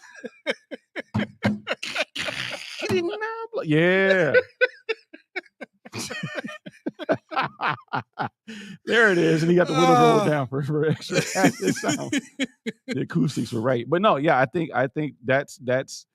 that's where we are with this thing. Josh Allen at this point in time can run an offense as long as I'm not saying he can run every offense, but he's run every iteration of the offense that he became great in, which is the day ball offense. He became great in that offense, and then you had Dorsey come in, and he was like, but then then Brady came in and he did it again. Right. He had a great year with Brady, and that's that. So Steve's here. Quick question: who's the GOAT? McDermott's marquee defensive player since he's such a great defensive mind. Overrated Trey, aka better Benford. Never 10 sack Groot. Overdrafted Oliver. Undersized Milano. You take your pick. Honestly, and I think out of this defense, it's got to be, to me, honestly, he's got to be Groot. I think, I think he's the only one, and this is where you're gonna get pissed, but he's the only one that has any kind of big impact with the pressures. Because outside of pressures, who does anything else? Yeah. I mean, you got the cornerbacks who do what they're supposed to do. There's nothing special about what they do. The safeties are just there. The linebackers are just hoping that somebody blocks the guards before they get to their level. And then you got a turnstile on the other side, and Groot's playing almost the whole game every game. Right. Ed Oliver's inside. I wouldn't say he was. I would say he's overdrafted because we had Wilkerson. They had Simmons and some other people behind him. But I was just mad that A was in my account telling me we were going to draft a defensive tackle on my birthday anyway. I'll never forget that. But yeah, I think if you're gonna do the cornerstone right now, it's gonna have to be Rousseau. And Steve, don't get me wrong. I don't think that's a great answer to give, but I think that is the answer to give. Yeah, I mean, when you know that you can consistently count on 6 sacks a season, that's the guy you go with over everybody else, because you don't know if Milano's going to play a full season. You don't know if Benford is going to play a full season. You don't even know if Benford's going to give you more than 2 interceptions in a season. Right. He hasn't done it. So I think at the end of the day, what you have to give Sean and Bean credit for is quite possibly one of the better business models in the NFL, right? Because as we talked about last episode, they've mastered the art of drafting guys who are not going to buck the system, drafting guys who are going to be thankful for average contracts, guys who are going to be thankful just to get on the field. They've mastered all of that, right? All of these guys are great in the community. They're great locker room guys. All this stuff kind of bends to the game plan of, we are going to keep this franchise viable every single year, right? And even when you think about the salary cap situation, your franchise quarterback has now carried you through quite possibly the worst part of what your contract your cap situation is going to be for the next 10 years. Because it's only going to get better from here, right? And meanwhile, this entire time, they've been winning 10 plus games every season, right? So when you think about a business model, the business model is you've got to get lucky and go at least 2 for 5 in the draft, because Lamar and Josh were the only ones to come out of that draft to be anything really. You've got to go. You got to go 2 for 5. What is it? 2 for 5. That's what, 30% chance of success. 40. Yeah, 40% chance of success. So you've got to hit in the first round of the draft on a quarterback at a 40% clip at least, right? You got to guarantee yourself that. Then after that, you've got a guaranteed 10 plus win. You've got guaranteed 10 plus win seasons. You also have to have 3 other terrible teams in your division. You have to have that to start, right? And then after all that, you've got to find a bunch of guys who are just happy to be here on a professional team. If you could do that, you can have a lot of success for the next 10 years. The Bills have proven that. And this is not me being facetious. These are the facts. Yeah. These are the facts. I didn't say anything about less talented. I didn't say anything that was subjective. That's what these guys are. They are happy to be here. They say it on the phone. They say it in commercials. They say it in interviews. They are happy to be here. It's what Khalil Shakir said when he got his contract. I'm just happy to be here. Yeah. That hurts. That hurts. I mean, it really hurts when guys are saying, you know, they say just get it done with Buffalo. I don't want to talk. I want to go to Buffalo. I want to stay in Buffalo. I mean, that tells you that the Bills, I mean, they did their homework. They know the quality of character of these guys. And I think to Steve's point, that last question, I was thinking about it while you were talking. I think the better question to ask, not what is his marquee defensive player, but what is his marquee defensive stat? What is his marquee defensive philosophy? You know, is it that they're nasty in the front? Are they always? What are they always? They're never always anything but average. You know, are back five? Are they always around the ball? Are they always, you know, heat-seeking missiles? What are they actually? Which we don't have any of that. There's nothing when you say McDermott's defense is. People say it's soft. People say it's cover four. People say it's bend but don't break. That's not good enough. You know, because in a world where we looked at the pressure rates and the average depth of target goes down, that means quarterbacks are looking underneath. So taking the top off it, they're not even trying to do that anymore. They're looking at trying to catch the ball and get out of there. And so we need to figure out what we're going to do to combat the trend that offenses have in the passing game. And at this point in time, 9 years in for McDermott, you have to have some sort of calling card. And Bruce said, do it the right way. Yeah. Steve says, wow, that's why we should never fire McDermott. Show me another coach after 10 years have a better marquee player on their side of the field than Groot and win that many division titles. Marvin Lewis? Quite possibly. Yeah. Quite possibly. I mean, look, we're making light of this because there's quite a high level of frustration with what's happening behind the scenes. At face value, everybody in the world is going to tell us to just shut up and cheer for the team because they don't really know what's going on behind the scenes, right? But if you know that the dog and pony show is a bunch of sticks and scotch tape, you know, behind everything at the end of the day, I'm not going to be excited about that once I know how the sauce is made. Right. You know what I'm saying? Especially if I know that you're employing, you know, children from third world countries to do it and paying them cents on the dollar, or if you're, you know, killing kittens in order to use their skin to make coats or whatever. You know what I mean? And I'm saying all that stuff being ridiculous to kind of show, like, to make it funny because it's more serious than I want to be right now. Mm-hmm. But I think at the end of the day, it's gotta get to a point. It's got to get to a point where we choose. Okay, I'll give you a prime example. So I was watching the podcast today, and they were talking about the this World War III stuff that's going on, right? And the news would have you to believe that we're like right on the verge of nuclear war, right?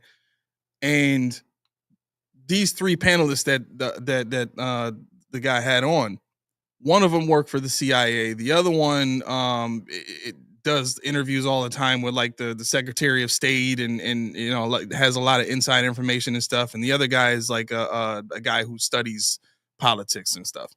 And each and every one of them was like, ain't nobody launching no nukes here. Right. The only reason that these countries have nukes is just as a deterrent. It's just so that nobody else will try to use that power over them. You know what I mean? If we all have equal power, then none of us is going to try to destroy one another in that way, right? So you're going to have to do it in a much lesser impactful way than nuclear war. So I'm watching this and I'm thinking, boy, this is a lot like Bills fandom in a sense, because we're being told everything is great. You got a winning franchise. You've been winning for 10 straight years. You've been running the AFC East for however long. But the folks who really know, the folks who are on the inside, the folks who have the connections, the folks who tell us stuff behind the scenes, the folks who really know what's going on are looking at the situation like, man, this thing is really just being held together by Josh. Right. At the end of the day. If you didn't have him, you wouldn't have anything. And as much as we are to be thankful for that, we also have to kind of ask the question, why is it that way? You don't like, okay, here's some supporting information for that. Look at what the Bengals are doing. They were forced to pay their two receivers. right? Why? Because they didn't want to lose Joe Burrow, right? But are they trying to pay anybody else? No. So what do we say about that team? Oh, the owner's cheap. Right. Okay. If you know that there's something wrong with that franchise, because it doesn't make sense that they don't want to pay their stars, whom their stars are better than our stars, aside from Burrow. Josh is the best quarterback in the league. But if they don't want to pay their stars and that doesn't make sense to us and we call their owner cheap, why can't we look at our team that same way and see those flaws? Why is it easier for us to point the finger at some other team and say what's wrong with them, but we can't do that with ours? Mm-hmm. It's our team. If anybody should be able to do it, it's the fans of a team. Yep. I know we got a lot of comments to get to. No, I don't think you really do. I think a lot of them are going talking to each other. Oh. But yeah, so Roy said earlier, I think he said something to the effect of players on other teams aren't happy to be in their respective cities. Sometimes, but the money talks, you know. Right. And what I'm saying when I say that is, how many guys have the Bills had say, I want to go to Buffalo to get it done, as opposed to see what's out there and see what the Bills are talking about after that. They don't care what the free market, what the fair market value for them is. They say, get it done with Buffalo. Yep. And when you're coming into your second contract, that's usually not the way to go. You know, you try to get, this is like, I forget who it was last on Friday. You said, you know, about negotiation where you need to know the other. No, you don't. One person knows what that is, and that's the agent. The agent should know what the value is out here, you know. And these guys are saying, I don't even care what they're telling you. I just want to go back to Buffalo. Just send me back to Buffalo. Yeah, I mean that's cool, but that speaks to your character too, and that's not a knock on your character. It's just saying you you have a lot of love for this place, in a place that may or may not have a lot of love for you. You got to think about that too. You know, fans, yeah, we don't lose anything by being fans of the Bills mindlessly. But players, when something called the draft comes up, they're watching the draft for another reason.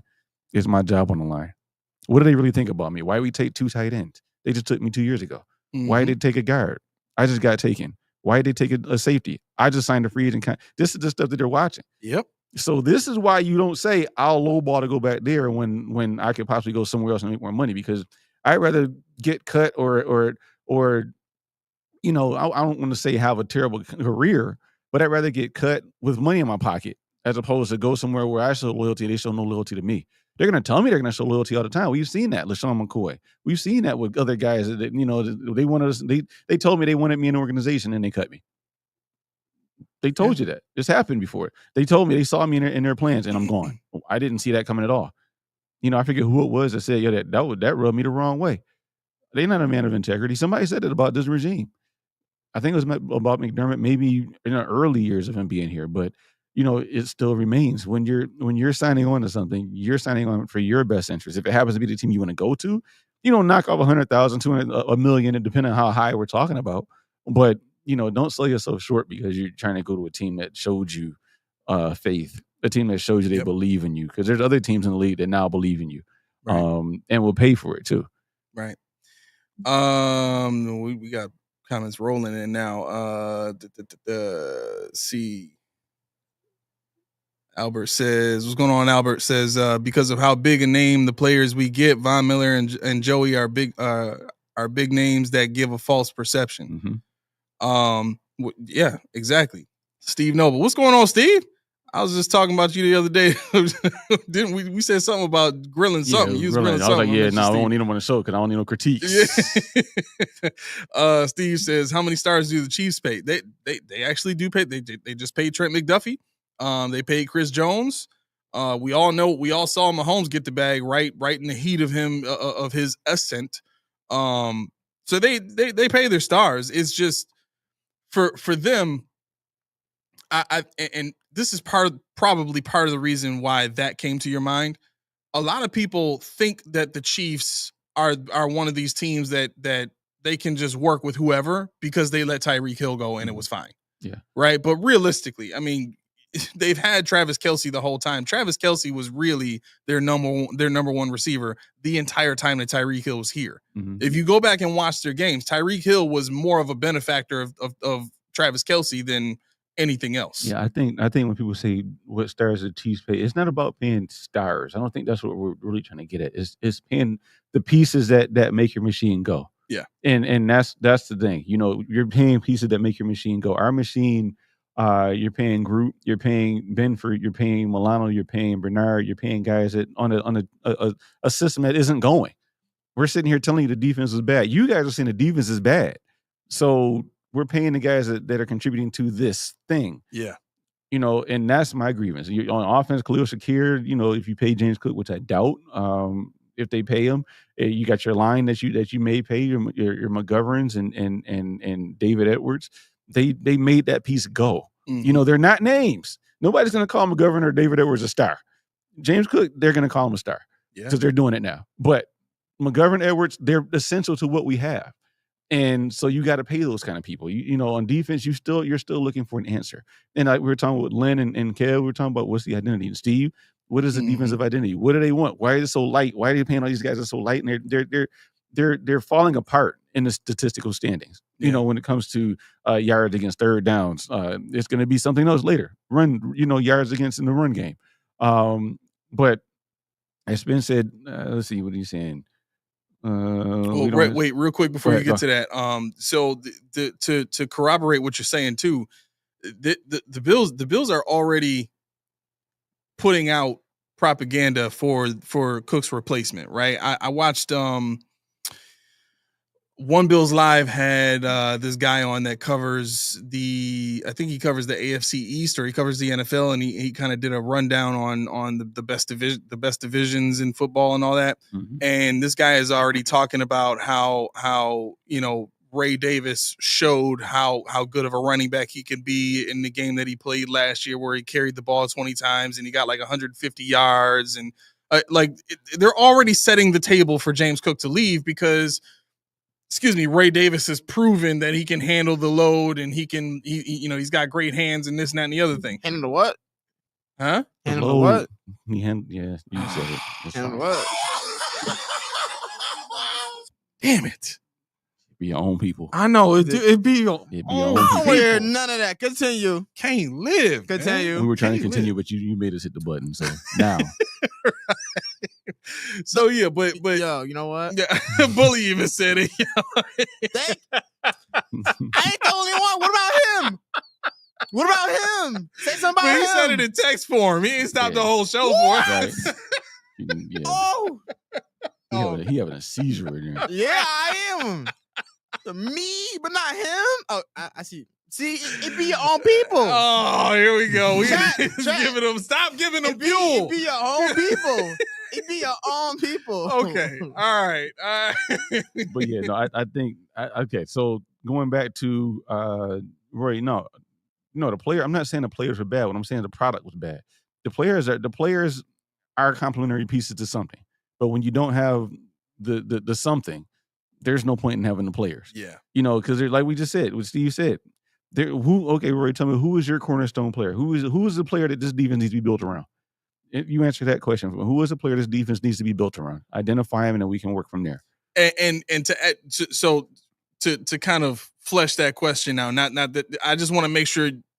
Correct me if I'm wrong, but you mean the question to say which one of these players is the cornerstone player that you would start your defense with if the board was entirely cleared? Like if you had no players on defense and you had to start with one guy that you're building around, is that where you're going?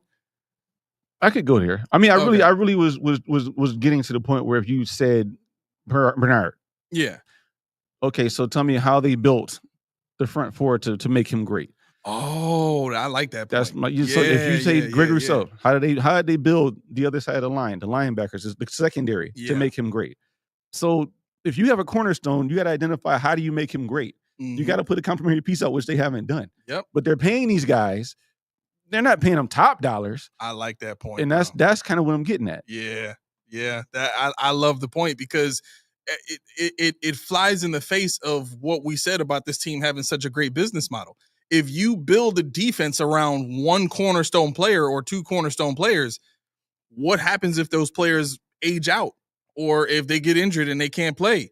The mindset behind that is, well, then technically the defense should fall apart because we don't have those two players that we built around.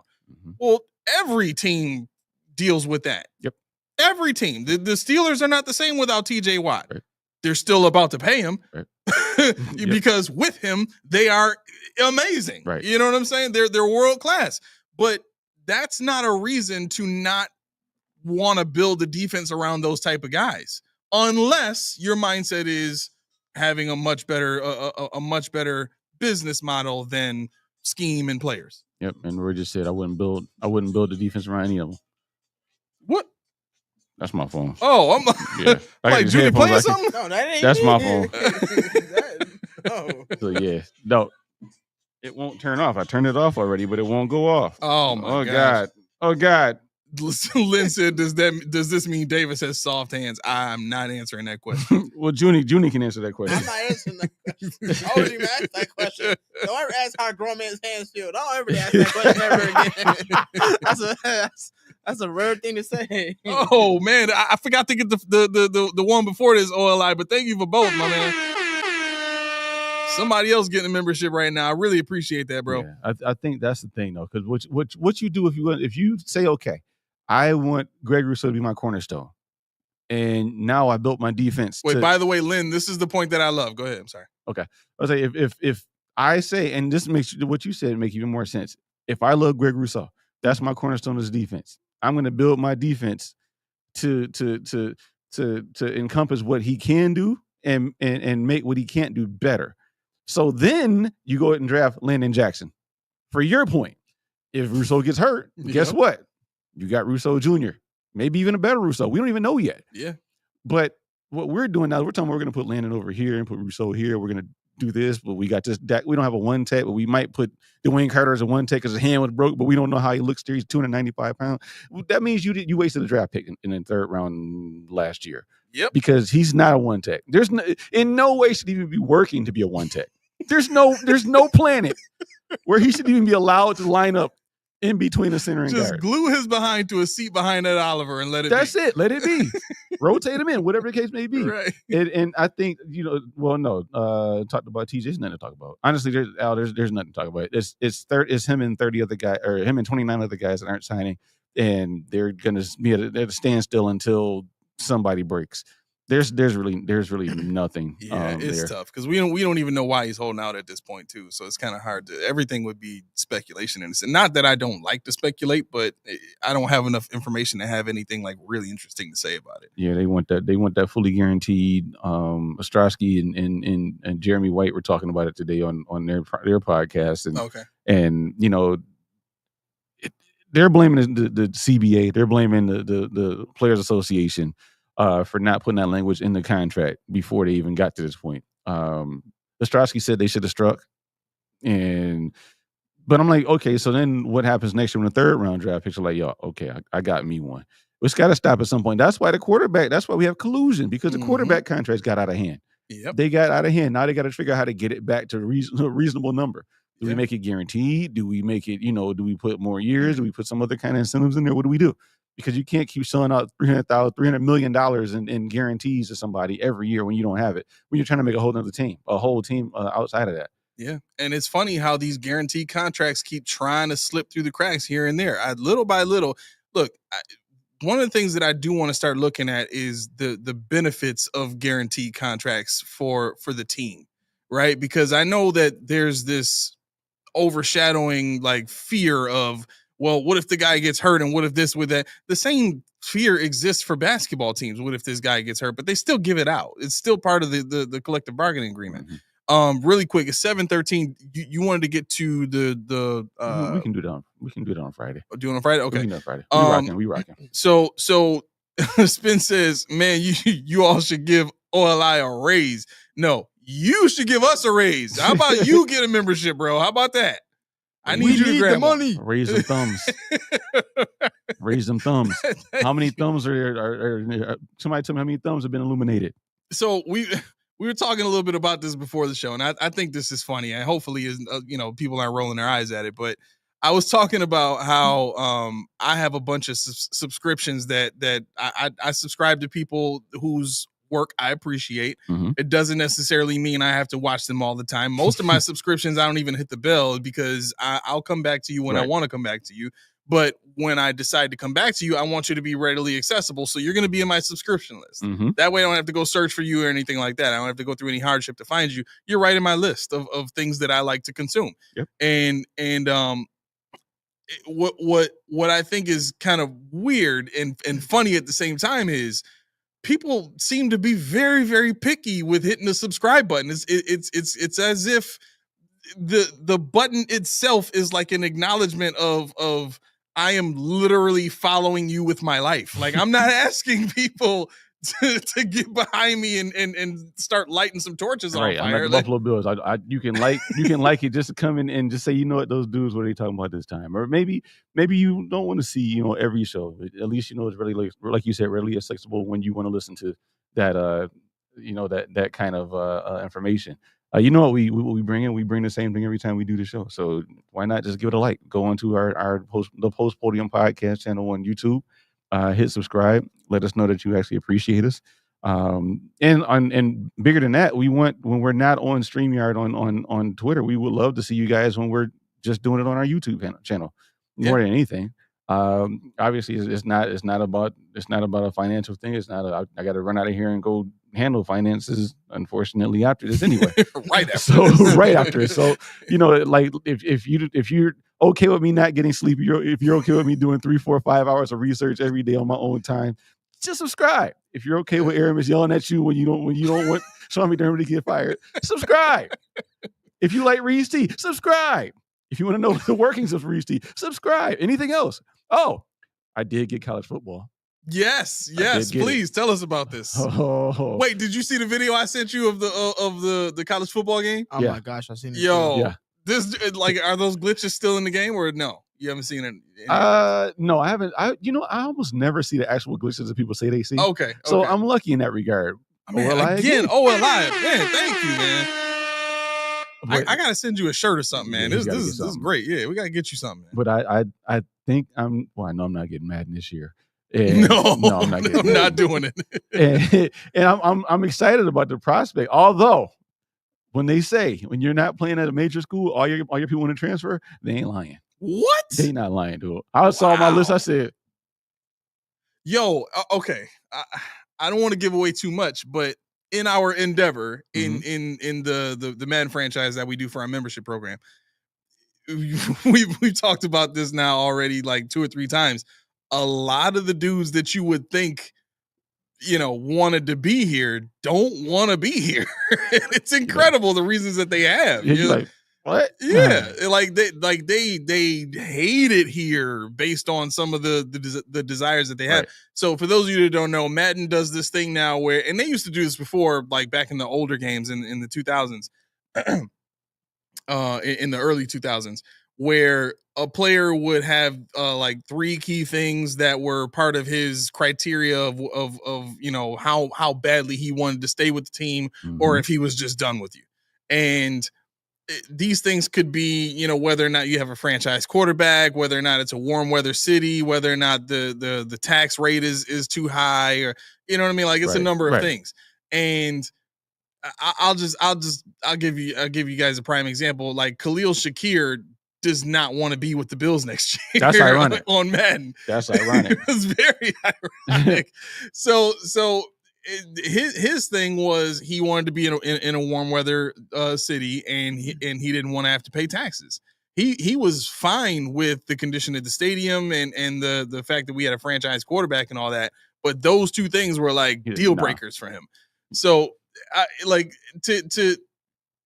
it would be really interesting. It would be really interesting if at some point during the combine we got a chance to kind of hear some of these things about where these players want to go, because they all want to play in a warm weather city. They all want to play in a place where the taxes are not too high. They all want to play with a franchise. You know what I'm saying? So it's like, if you know that, how happy can a player really be when they get here and they find out that half their check is going to be gone? Yeah. I mean, I was a weird kid when I started to get some buzz. I was like, ooh, you hear Dukes and Kentucky. Nah, I wanted to go like Vanderbilt. I wanted to go to like Purdue. I wanted to go like those kind of like the schools, when you're looking at, could I go to the league? I don't want to be a Knick. I don't want to be a Laker. I want to go to like Portland. Like, why do you want to go to these little places? That's how I was. Like when you said, nobody wants to be in, but I was like, man, I'm all for it. Yeah. Take me to the small spots or whatever. But so I think I'm weird in that regard. I just had an affinity for like the places that get no love. Yeah. Well, you know what we have in common though. Like you do that for cities, but you also do it for players too. And I think that's where we vibe on that all day long because like especially in Madden, like for me, like there's a defensive end that we have right now that I'm like I'm only playing with this dude because I want him to be great, and he's like a 66 overall or something like that. But I just want him to be good. Right, you're like, I gotta say, man, I built this dude. I built him. Meanwhile, Javon Solomon is on the other side, just wrecking shop, and here goes this dude. You're like, you could do it. Yeah, I'm hitting control. I'm hitting moves I ain't even know how to make just to try and get this dude to get a sack, just because I want him to boost his stats. But so when you edge out Solomon just to dive real fast, I've done that before. So in a nutshell, and we're kind of just bantering now because it's 7:20. But I think at the end of the day, this is kind of another small window into who we are as fans, because we're not elitists in any sense of the word. Like I've never been the type of person to like the best team because they're the best team. Right. I hated the Patriots for that reason. The only reason I liked the Warriors when they were great was because Steph Curry. I was a Steph Curry fan. Right. And I love the fact that they drafted their entire team. You know what I'm saying? They didn't like everybody was drafted. That was ironic. Right. And that almost never happens in the NBA. So anyway, long story short, that's who we are in a nutshell. Yeah. I play college football with UB and only UB. Yes, you only do. UB. Every time. And you have no idea how many times we hear about these blowouts that you've taken a part in that happen to you like all the time. And it's mind blowing, bro, because I kid you not, I played against the Jets last night in Madden and they took me to overtime and I was livid, bro. I was absolutely livid, bro. But they drafted this quarterback that became an X factor all in the same season, and he ripped my defense to shreds, bro. You were like, yo, right? It's like nothing I could do with this kid. I couldn't get turnovers. None of that. I was tight because this was a Jets team that should not have taken me that far, bro. And here you are getting blown out by 60, and you just like, I can't wait to play the next game. I'm getting torn in half, dude. I'm getting torn in half. And I'm not even. You see the smile on your face when you're saying that. Bad player. I'm getting torn in too, and it's like every time I'm like, "Ooh, I gotta play Minnesota." All right, just the screen shaking and stuff had disappearing. I'm like, cool, this is a good time because literally the kick meter, like when you're playing like the high pressure plays, it disappears. Like it appears. You gotta like do it in your head. Yep. I missed every kick. I was like, this is a great ass time. I'm having a ball. So I'm 2-1 now. I lost to Minnesota. I think I beat the FCS school. I beat them and I beat Akron or somebody like that. And I'm like, all right. I was up till 5 o'clock in the morning doing this. I was up till 5. I didn't get to start till 1 o'clock, but I was up till 5. Like, yeah. And I'm mad. I'm trying to figure out how I can take time off from work so I can get on this again. But I gotta wait till Saturday, I think. I'm like, yeah. It's the longest weekend, the longest time of the year. Oh my gosh. Lynn says Buffalo is not Southern California, but it is a very good place to play football. Yeah, it truly is. It truly is. A good place to watch football too. Speaking of that, Saturday is MafiaCon. I don't want to put any expectations on you, but I'll be there. You can definitely come through if you want. But we are going to be at MafiaCon this Saturday, and we have a very big announcement coming. You guys will probably be seeing some promotional stuff. Well, you might. I don't know if we're putting promotional stuff out beforehand, but we're gonna have some promotional stuff going there at MafiaCon. Deion Walker's going to be there. Maxwell Hairston's going to be there. I think all the rookies. All the rookies supposed to be there. They're going to be there signing autographs. I think they say Cole like Bishop that. or something like that too. Yeah. So, definitely encourage you guys. If you're local or even if you're in Rochester, it'll be worth the drive. It usually is. There's from what I've heard, there's stuff happening there that you won't see really anywhere else. Yeah. Last year was the inaugural year. They did it outside. I believe it was outside and inside a mix, and there'll be live podcast and shows going on. Mm-hmm. You're gonna, like you said, see the Bills, some old, some new. I'm sure. Other personalities that you usually don't get to interface with and interact with. I think they do have ticket prices for just general admission, and their ticket prices for autograph signings too. Mm-hmm. So if you want my autograph, yeah, I'll give it to you. Just slide me 50 cents under the door. But you know what is going to be part of the announcement though? I think I do. That Reese T. I think I do, and I think let me just put my thumb in there. Boom. Okay. Oh wait! Oh man! Yeah. I'm sorry. Sorry. That's all right. Not only did you put your thumb in there, but you gave us some sound effects too. Just stick the thumb in there. Boom. Boom. That's okay. That might be close to diabolical at this point. That's heinous work. It's heinous work. What? What? Okay, you ever heard of heinous? Heinous work. Heinous work. The Satan. He thought you said Satan's work. I think I don't know what he thought. Although Satan has been known to stick his thumb into things and say boom. And say boom. Okay, but then... But what he won't stick his thumb in is some Reed's tea. So that Reed's tea is part sanctified. That Reed's tea is part anointed. And it's 2 parts healthy. Get back, Satan. You can't get none of this tea. There's only 4 ingredients. And Satan's piss is not one of them. I don't even drink tea. What can I tell you? 4 non-thumb related ingredients. What can I do? That's a good drink there. What are you doing? Head over to Reed's. Get yourself a supply at a case or individual. Why would you get that? Get yourself a case. You would not be disappointed. But what do I know? See for yourself. Reed's tea. Click the link in the description below. Comment. Postpodiumpodcast. Let them know who sent you. All right. I gotta wait a second. Because every time I turn this music on and try to talk, something weird happens. So here we go.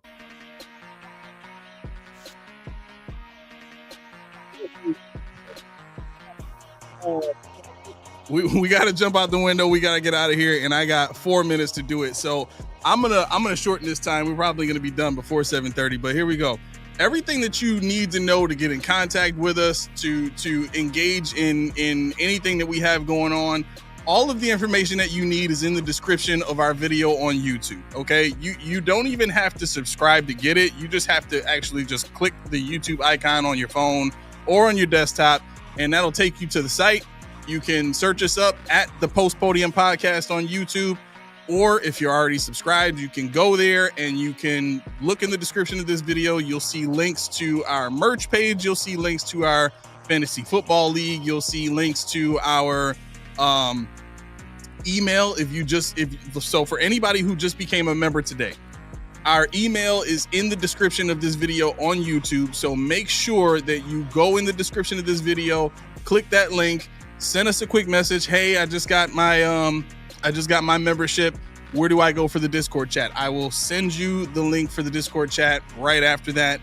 I have been kind of admittedly bad at responding to emails, so give me somewhere between 24 to 72 hours to respond.